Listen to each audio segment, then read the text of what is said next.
Did an internship at the German Parliament, came back to South Africa, worked a little bit in cyber, and then that's how I landed this role at the chamber. I like saying I just felt like a spark was reignited. I was forced to actually show up for myself in a way that I don't think I would have otherwise shown up if I was in my comfort zone, which is South Africa. That experience changed the trajectory of my life. X Factor you. I'm part of the X Factor youth. Put me on stage, you can find me in the book. Put me on a track like I'm stuck inside a booth. I'm that nigga, young nigga with the truth. Black body with a Jewish mind type flow. Black man with a lot of grind, I know. Inside I go, my mind's on though. I hide my mode, me blind my bro. Never ever did they realize my bro. Grown man making niggas cry, my bro. Greetings, ladies and gentlemen, aka Your Excellencies. Welcome to yet another episode. As you know, my name is Bliss Sibio, all the way from the X Factor Youth, and we are here at the X Factor Youth podcast, where we speak about all things excellence, exceptionality, extraordinariness, and exceeding expectations. So, I have a very interesting guest today, and she comes from a particular organization where they're really trying to assist the youth in many ways. As you know, South Africa has a huge unemployment problem and a huge skills problem.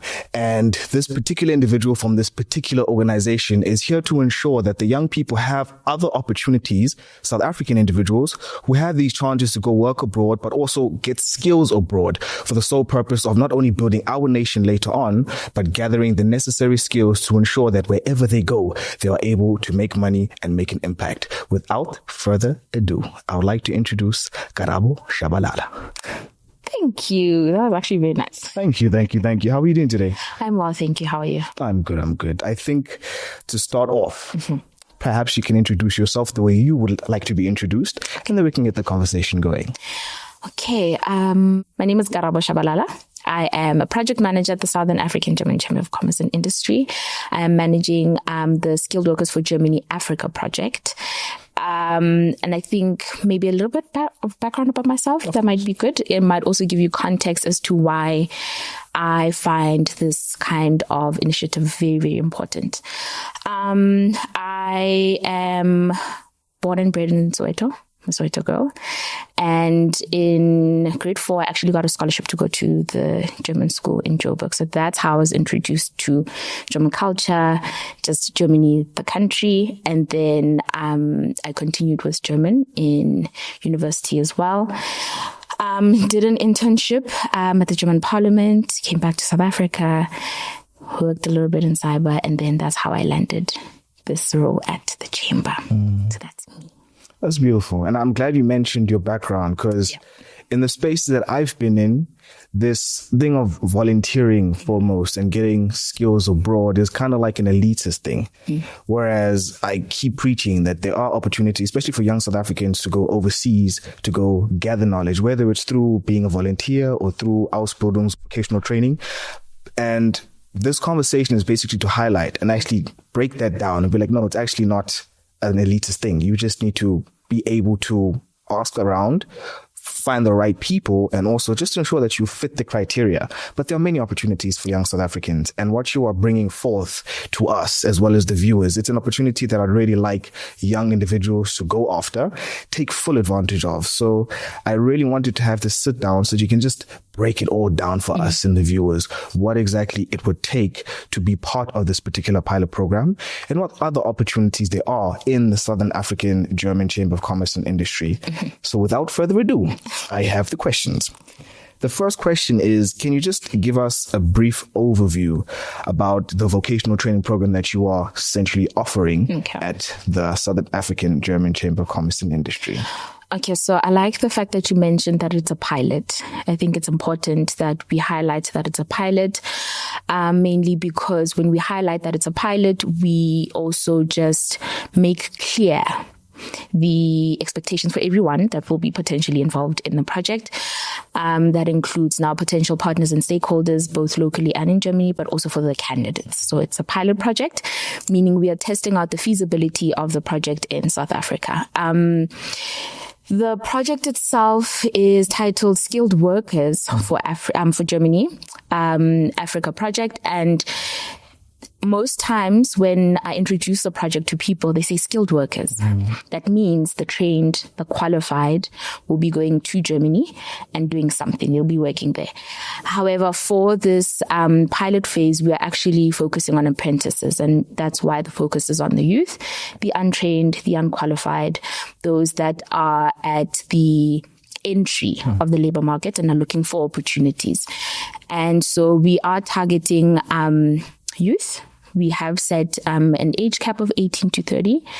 And the most important thing is a school leaving certificate, meaning that if you haven't had the opportunity to get formal training, to go to university or anything like that, you're not necessarily disqualified from participating in the program. The sector of focus, we have chosen the skilled trades and crafts sector. And there are a couple of reasons why. Firstly, the skilled labor shortage in Germany affects all sectors. So it's not like it's only the skilled trades and crafts sector.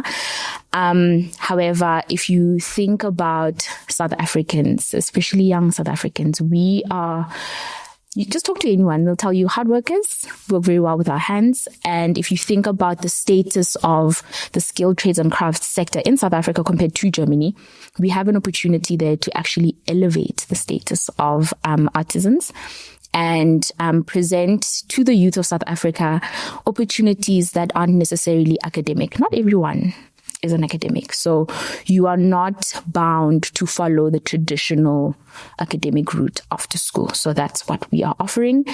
And so if you have a matric certificate, if you are between the ages of 18 and 30, and you are interested in doing a dual apprenticeship program in Germany, you are more than welcome to apply. So beyond these three things that I've mentioned, nothing else disqualifies you. It is important to note that you won't go to Germany if you cannot speak German. So the German language is very, very important. However, there are funds set aside to actually upskill South African youth and teach them German. Because how many people, I was going to ask you how many people you know that speak German, but for in the South African social landscape, not a lot of people speak German. We have 11 official languages. So, if you can't speak the language, it doesn't mean you can't apply. So that's, in a nutshell, Skilled Workers for Germany Africa project. Lovely. And what inspired the chambers to actually decide that they're going to be one of the people that are going to send people abroad to not only assist fill the market space or the employment space there, but also upskill South Africans? What inspired that exactly? So I must say the project is a German government project. So it is funded by the German Federal Ministry for Economic Affairs and Energy. And it is a result of the skilled labor shortage in Germany. So the idea is that because of what's happening in Germany, they cannot only source talent from the EU. They need to look, further, broaden the scope.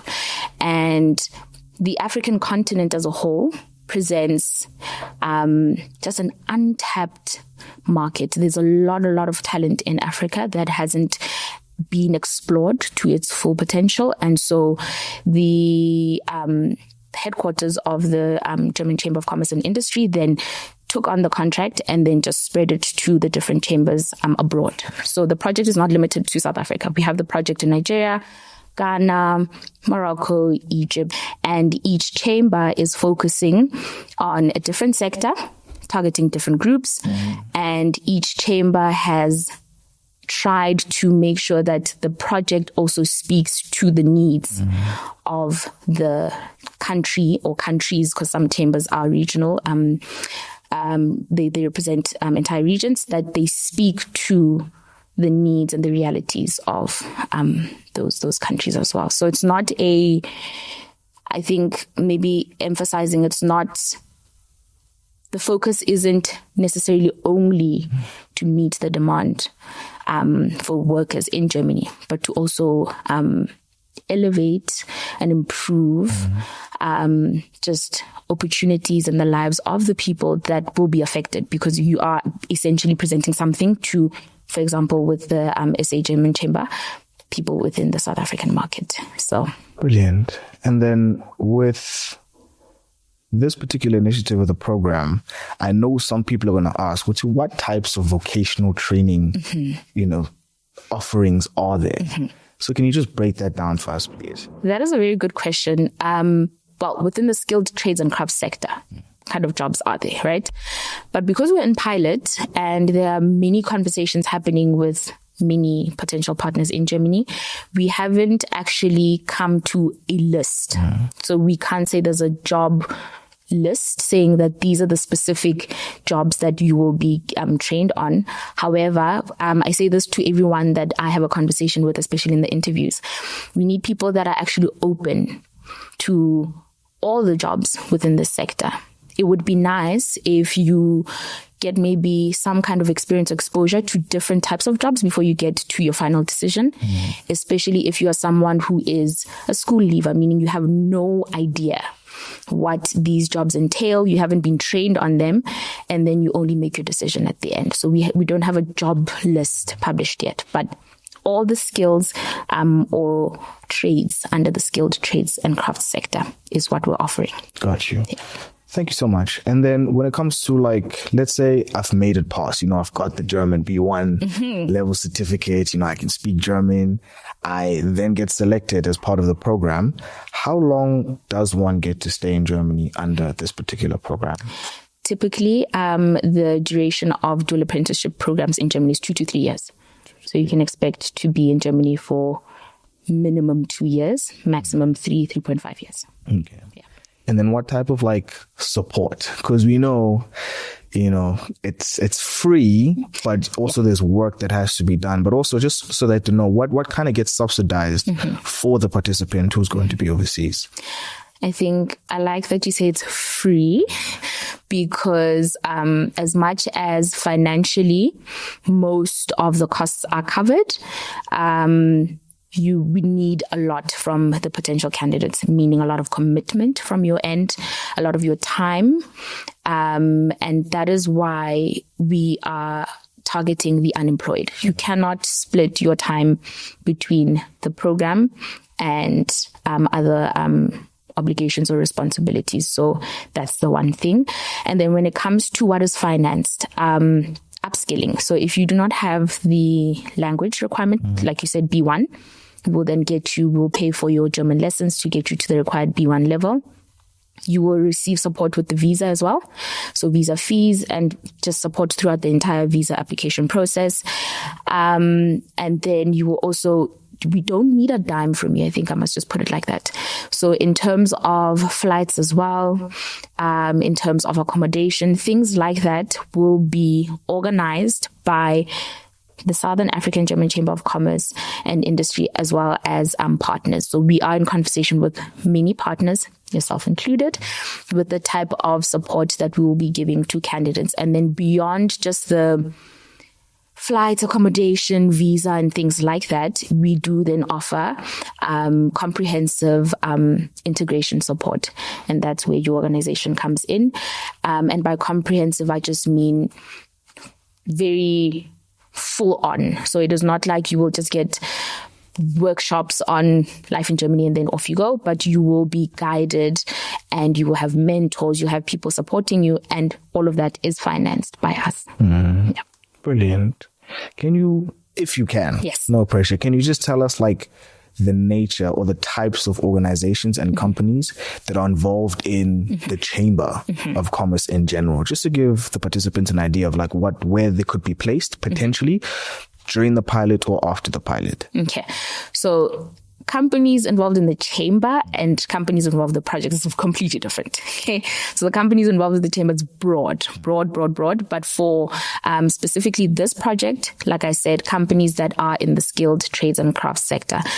For those that are German speaking, so Handwerksunternehmen, right? And so it's not a good idea to actually name names. However, we are in a very good conversation with an association. So we talk to associations, which is the best approach, I think, because associations have member companies. And one of them is a construction association. So you can imagine the types of jobs that are in the construction industry, which falls under the skilled trades and crafts sector. Brilliant. I think that's that's perfect. Thank you so much. And then, because you've had personal experience living abroad, I have that too. But from your side, what has assisted you, or how did you benefit from being a product of a participant in Germany, obviously outside this particular program, but what has that personal experience been like for you? Sure, that's a very good one. Personal experience, the first time when I went to Germany was my first time abroad, first time on a flight even. So that for me it pushed me to, I don't know, places that I never thought that I would actually, get to. It was a huge challenge. And the thing about the program that I was participating in was you are alone. So alone in the sense that you are not coming in with people that you know. So you are going in there by yourself. But I was lucky. There was someone that I went to high school with who was there. And for me, I keep saying, and I keep going back to that experience, that particular experience changed the trajectory of my life. The exposure to people from different countries, to the culture of other people, just Germany is German. Everything is in German. I was forced to actually show up for myself in a way that I don't think I would have otherwise shown up if I was in my comfort zone, which is South Africa. I studied German. You think you can speak German until you're in Germany. Right? Real. So it was a huge challenge, but it was so refreshing that when I came back, I like saying I just felt like a spark was reignited. Sometimes in our journeys, academic, professional, we hit, I don't know, points where we just get complacent. Maybe you're not reaching all the targets that you want to reach.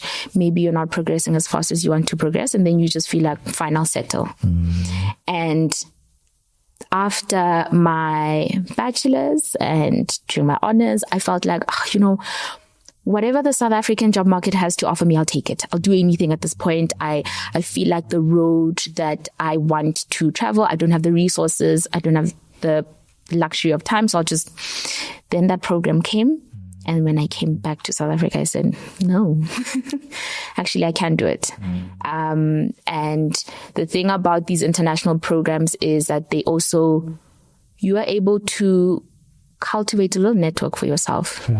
Right?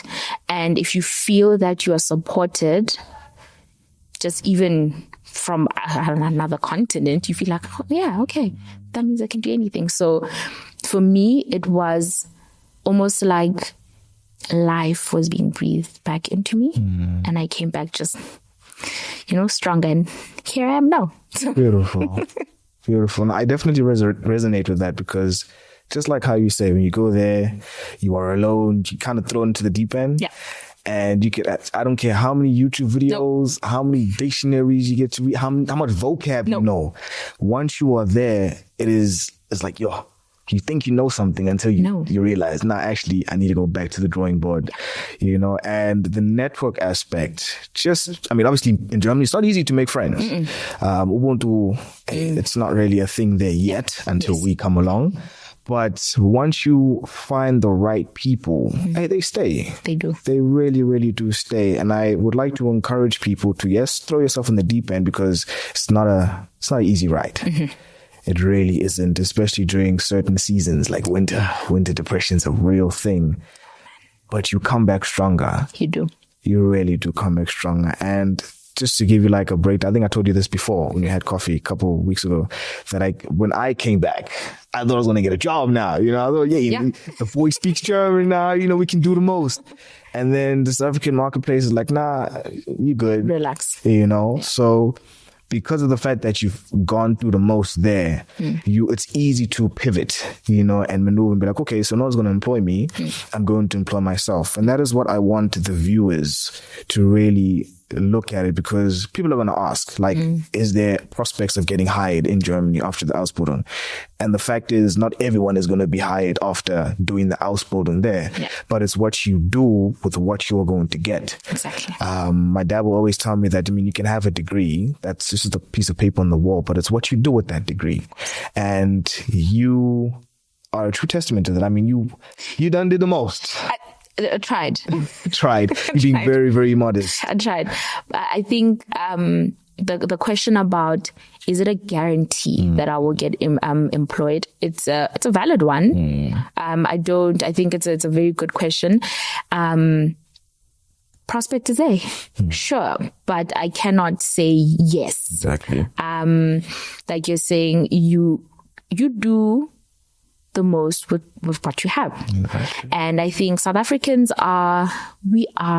it's in us. We make the most of whatever, the little we have, we maximize that. So I have no doubt in my heart that, the candidates that will be participating here or in this project, when the Ausbildung site is now finished, you did your apprenticeship, 3 years is done. If they do not get full-term employment in Germany and have to come back to South Africa, I know for a fact that they will come back and make the most with that. I actually had a very interesting conversation with someone who, when asked why they would be interested in something like this, and for them it was, I want to go and learn a skill that I necessarily wouldn't get in South Africa. I want to build networks, and I want to come back and start a business. Nice. I want to take what I've learned that side, bring it back home. For those that can't necessarily jump on flights and go there and learn it, I bring it to them. Facts. I thought that was just brilliant, because why not, right? You don't have to say, okay, well, now I did this for 3 years and I'm unemployed and I'm back in South Africa, so I'm just going to sit and do nothing. You have international standard training, quality training that you would have acquired that side, that you can bring back, feed it back into the South African labor market and make a real impact. So, yeah. Brilliant. And that's one of the most amazing ways to measure. Yes. When a person comes back, you kind of see where they are 2 years after they arrive. And if you find that they have a business, that would be great. What other measurements or key metrics would you look out for post the Ausbildung? What would you be looking for? Measures of success, yes. Right? So the most basic one for the project is placement, successful placement of candidates in apprenticeship programs. That's the first one.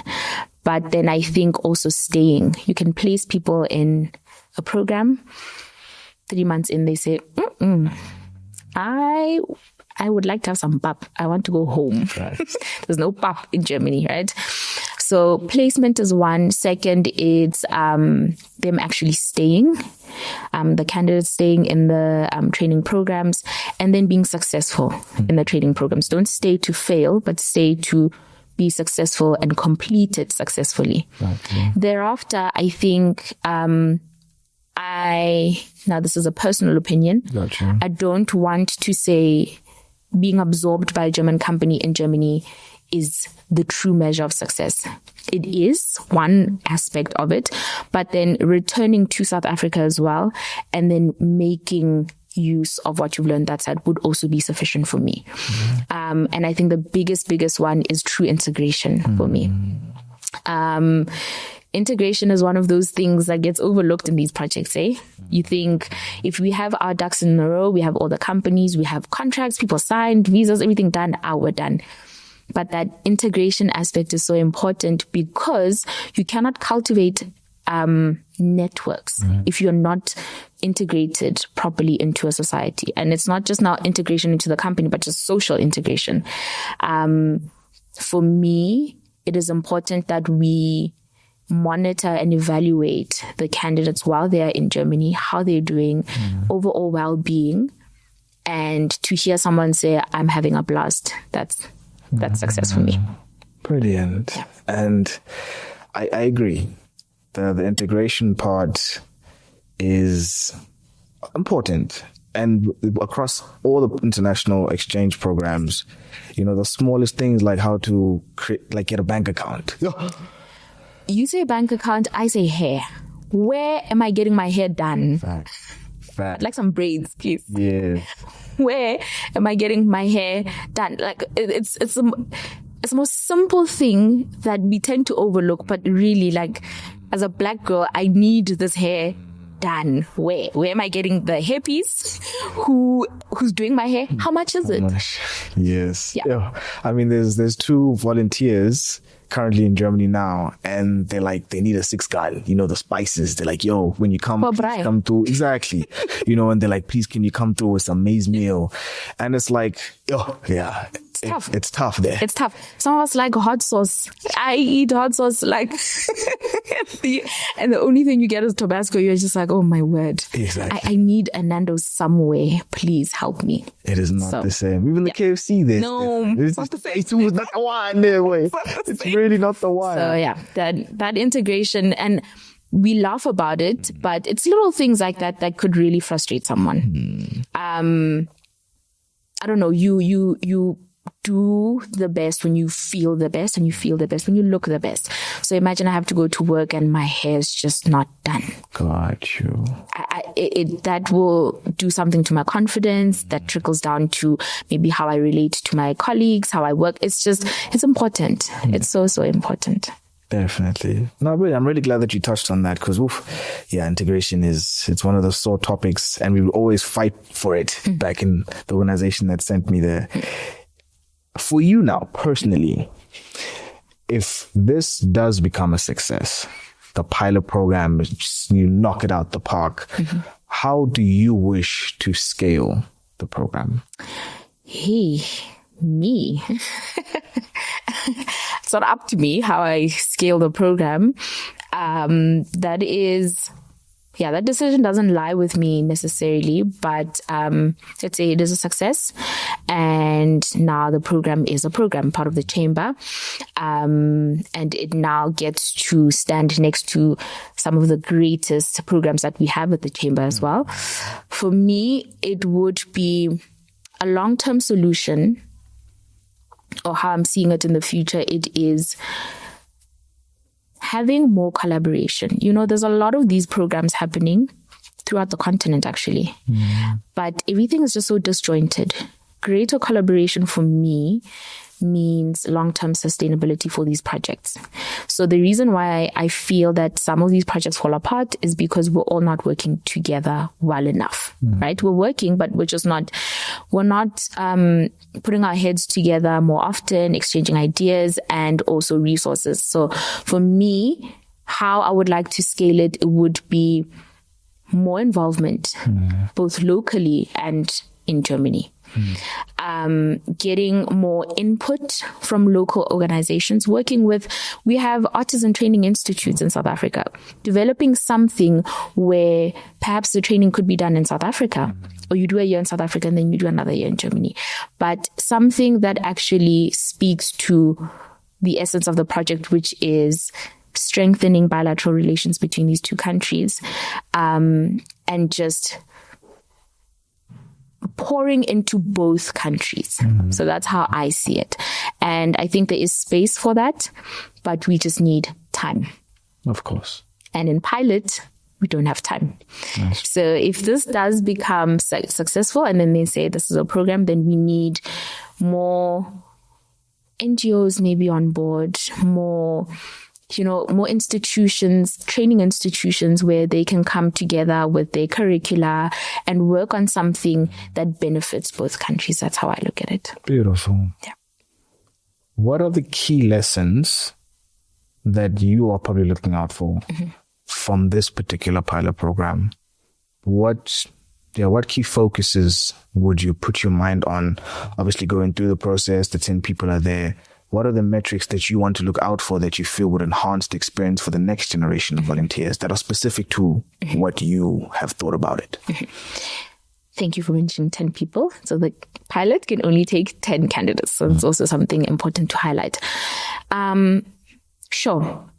I think the most challenging thing, or something that we have to figure out with this first cohort to make sure that the next group has a better overall experience, or that maybe we operate just more efficiently, would be just the bureaucracy. So everything that has to do with visa application processes, communicating with potential partners in Germany, or the paperwork that's involved, the way that we market the project and reach out to potential candidates and make sure that we have more visibility, having a greater candidate pool, how we conduct the interviews. The interviews it's a 2-stage interview.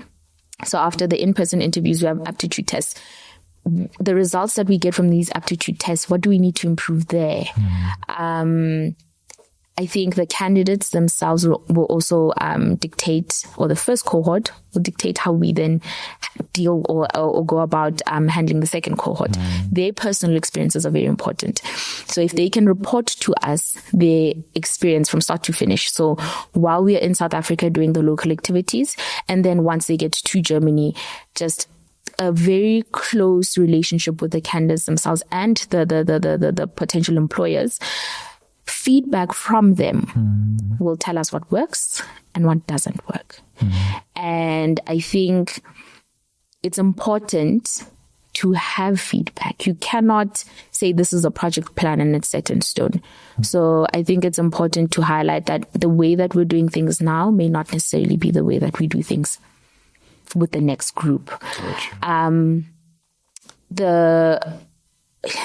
keep going back to integration. Will they actually be able to successfully integrate into Germany, especially people that have never left? Because we do have candidates that have never even left the province. We have candidates that have been all around the world. So the experiences are different, but the feedback is equally important, because then you know what you need to do to cater to now the different types of personalities, different needs. It is a younger group. I think I'm also interested in finding out the role that their families may play in this.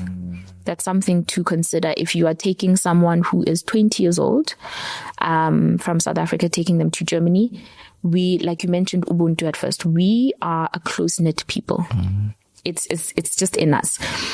And so how will the candidates be affected, but the families, and what kind of, communication can we facilitate between them? Can they travel back home? Can people from home come to them? Things like that. And then I think on the bureaucratic side, just figuring out the most efficient way to work. How do we make sure that the paperwork is done way quicker than it's getting done? I think maybe also having contact people in the right departments that can support us with expediting processes. That would be great for the second cohort. Brilliant. Yeah. Brilliant. Absolutely brilliant. Now, I know, based on my experience with the Southern African Chamber of Commerce and Industry, a couple of years ago, there was one particular youth program where, kind of like what is happening now, but for local, where we would be placed in a particular South African, business or organization. That's how I first came across, this Chamber of Commerce. I was like, wow, okay. Eventually made it through. And then unfortunately, because of where I was at that particular time, I left it. So I do understand that there are a lot of other youth programs outside of this, because we don't want people to assume that we are sending all the South Africans and must all go to Germany, therefore increasing the brain drain percentage. So what other stuff do you guys do? What other offerings do you have at the Chamber that youth can partake in if they do not make it to this particular program? I like the way that you phrased it, that if you don't maybe get placed in the Skilled Workers for Germany Africa project, what else can you do? So it doesn't necessarily mean that, okay, now I'm doomed, there's nothing else for me. The Chamber has been doing a lot of work with the youth. We have a competence center specifically dedicated to working with the youth, competence center for training, for education training and CSR. And they partner with business and local training companies to develop projects like one that comes to mind, the Corporate Business Administrator program. And that has been running, I believe, and I could be corrected, since 1985. So that is a legacy program. And I did confirm with colleagues today, just because I knew I was coming here, the applications for that program are open year round.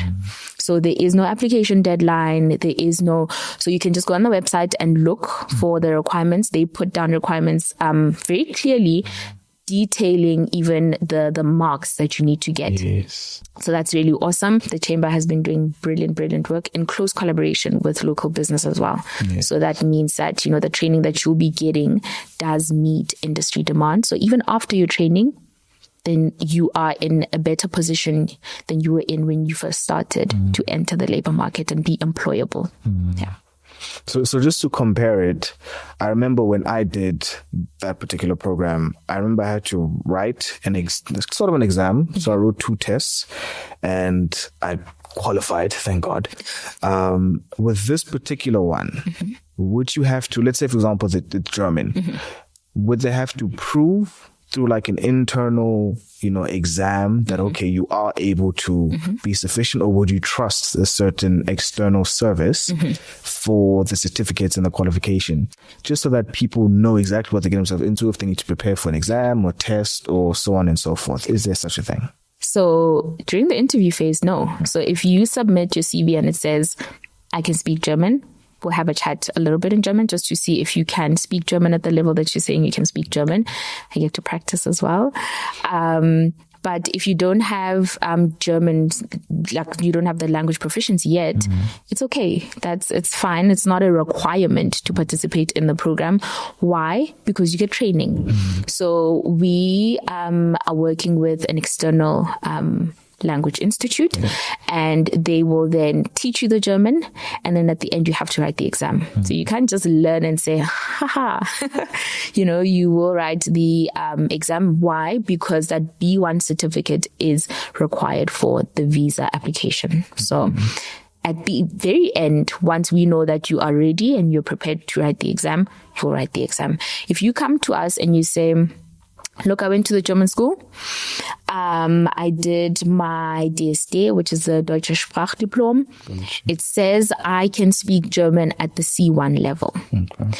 We look at how long you've had that certificate. So the certificate cannot be older than 2 years, I believe, because one thing I'll tell you as someone who went to the German school, you learn the language, you step out of that environment, and you have no one to practice it with. You lose it. For example, I am Zulu, Sotho. I speak Zulu, Sotho, English at home. All around me, I'm from Soweto. Nobody else. Where am I finding a German-speaking person? My parents, when I went to the German school, they can't help with the homework.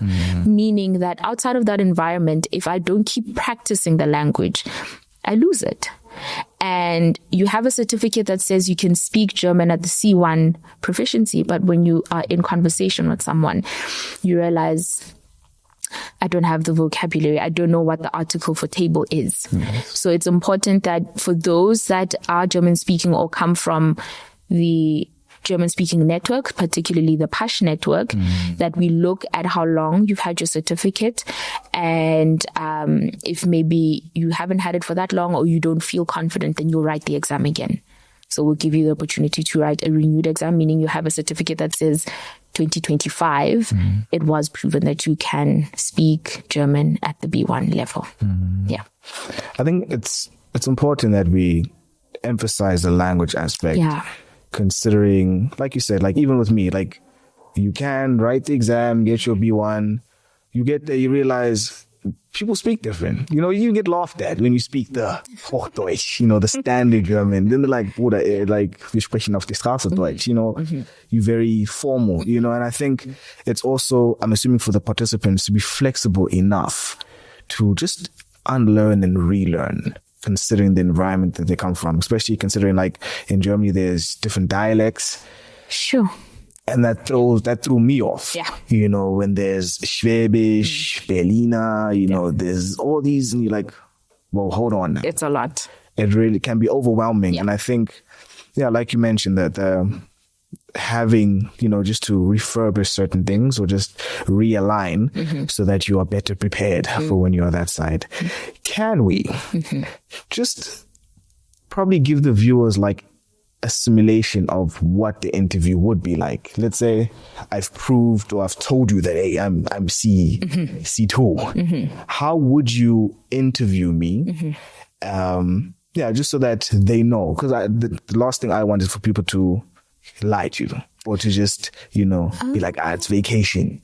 I will find out. Okay. So how would you find out? Let's just have like a simulation. No. So, can't do a simulation because then that, I'll be giving you the script. Got you. But the interview questions are the same for everyone. Okay. So I keep them the same just because the information that I'm looking for is the same, whether you speak German or not.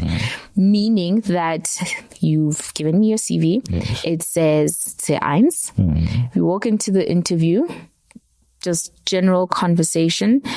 And then the first thing that I do bring up is I see that you can speak German. Okay. And you say, yeah, ich kann. And then I say, okay, so how long have you been speaking German? Oh no, I started in grade 5 at the German school in Joburg, And then I go into, just because an interview setup is very stressful and I don't want people to feel like just because I'm nervous, I'm going to get disqualified. Introduce yourself to me. Tell me a little bit about yourself. I'm not going to ask you these questions that I have here because these are very specific questions, but just tell me who you are, aber auf Deutsch. So then if you can speak German, even at the most basic level, that means that you should be able to introduce yourself. However, the vocabulary that you use will tell me on which level you are on. The complexity of your sentence structures will also tell me. Your Aussprache, so that is now your pronunciation. It will tell me on which level of German you're on, and then we just take it from there. So I don't want people coming in with, memorize, ich heiße, and no. But it's a very free-flowing conversation. And if you mention something interesting, and then I pick up from that, and we just, before we can get to the formal 15 questions. Gotcha. Now everyone knows it's 15 questions that I've prepared for the interview. Got you. Yeah. So you would ask me, for example, introduce yourself and then tell me anything. Why are you here today? How did you get here? Where did you find out about the program? What drew you to the program? And I mean, introduce yourself is one thing. Very simple sentence construction, but what motivated you to apply for the program is a bit more complex. Vocabulary is not the same. Sentence structure is not the same. And so that's how you sort of build it up to that point where I can say, okay, I must also say I do have experience teaching German. So I was a German teacher, content developer as well, and an assistant lecturer for German. So I know it sounds a bit pompous, but I know. Gotcha. You can tell when someone is on the level that they say they're on just by the way they speak. But also I take into consideration the setup that it is a high stress environment. So maybe you can and you're just nervous. And so if you do successfully pass that first stage of the interview and you pass the second stage, we then revisit the language proficiency level. So another thing that I have been experiencing is that there are people from other countries looking for opportunities and they just don't know where to start. So there is a particular organization that is doing something similar to us and they fall under the SADC region, and we have now progressed to a point of discussing collaboration. That's what I meant by a lot of people are doing similar projects everywhere. Why not try and find middle ground and work together? So if you are a non-South African citizen and you're looking for opportunities like this, you can contact me and then I can give you more information about the next steps for you. That's brilliant. I think that's the perfect segue. Yeah. How do people get a hold of you? Okay. You can go on our website. Okay, it's just Southern African German Chamber of Commerce and Industry. For maybe if you have questions specific, there you'll find my email address and you can contact the chamber directly and ask to speak to me. But if you'd like to maybe see any activities related to the specific project, or maybe like to connect with me directly, then you can just search for Karabo Tshabalala on LinkedIn, and that's where you'll find me. Okay. No, thank you for that. And for you, this probably might be a personal one, but what exactly drives you, particularly within this program? Because I know there's people that are working just because, but what is your why for this particular initiative? The people. It is, I keep emphasizing to everyone that I talk to about this project that we are working with people, people with hopes and dreams, people with plans, right? So I have to be incredibly responsible in how I manage this project. People are coming to me and they are trusting that I will deliver on whatever it is that I say I will deliver on. And they are making plans around that. So that scares me a little bit, I won't lie, because we are in pilot. And I keep going back to that, you know, with pilot, anything can happen. And so I cannot make it personal. But I can't help but make it personal because I am working with people. You know, when I am where I am today just because I was afforded opportunity. And I think I shared this with you when we met for coffee, that every step of the way in my journey, I've had someone supporting me. And these are people that are not, these aren't friends or family. These are people, lecturers, teachers, just managers at work, people that supported me in my individual capacity. So whatever it is that I do, they don't care if it's within the structure of the organization. They've just poured into me. And so I appreciate what opportunity does for a person. Just give me opportunity. And so what drives me and what, you know, with projects, there's always problems. There's always something. But what keeps me going is the fact that this is something that could potentially change the trajectory of someone's life. The same way that my life changed because someone gave me an opportunity. So. No, I see it, man. I see it, man. Yeah. That's beautiful. And I relate with that so much because, I mean, this podcast and these conversations, had it not been for people outside of family, they didn't even know me. Yep. Had I not made that engagement, had I not networked, we really wouldn't be speaking here today. So it's amazing how when we connect the dots, we were like, all that, the struggles that we went through, the opportunities that were given were created for a particular moment in life.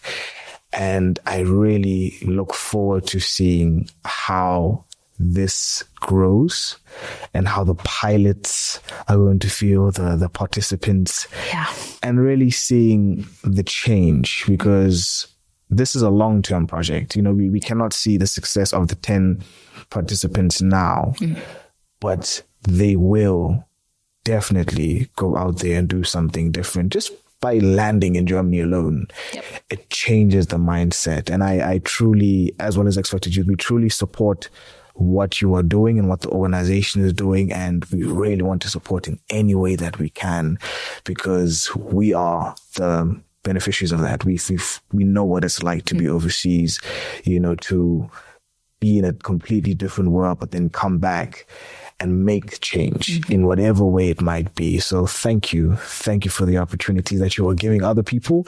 Thank you for the conversation that you are having behind the scenes and just contending for the youth. It truly is. Right? Exactly. It's just, it's a bit wild when you think about how many people are involved in projects like this. So many people. And each time you have a conversation with someone, you learn something, whether it's a company, whether it is a contact person at an association, whether it is the candidate themselves at the end of the interview and you say, do you have questions for me? They say, yes, I have 5 actually. Yeah. Whether it's you know, it's so, huge, important work, I believe. And I am just very grateful to have organizations like yourself as well supporting us, because you have a particular perspective, particular experience that is very, very, very fundamental to the success of the project. You bring something that I don't have, that a company in Germany doesn't have, that the German government doesn't have, that a candidate just applying, hoping for, they don't have. There's a view or access to, there's just something there that you bring. And so that's why I keep emphasizing the importance of collaboration, and I think transparency as well from everyone involved in the project. So yeah, I will advocate till the very end for the youth participating in this program. Love that. Beautiful. So in the show, we generally like to give a guest a question that they will ask the future guest. Oh. So what question, you have time to think about it, no pressure. Okay. But what question would you like us to ask the next guest that will be on the show?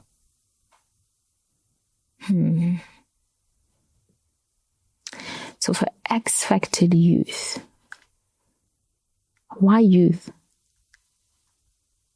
Why youth? Why South African youth? Why not 30 to 40-year-olds? Well, I'm 35 is still youth, sorry.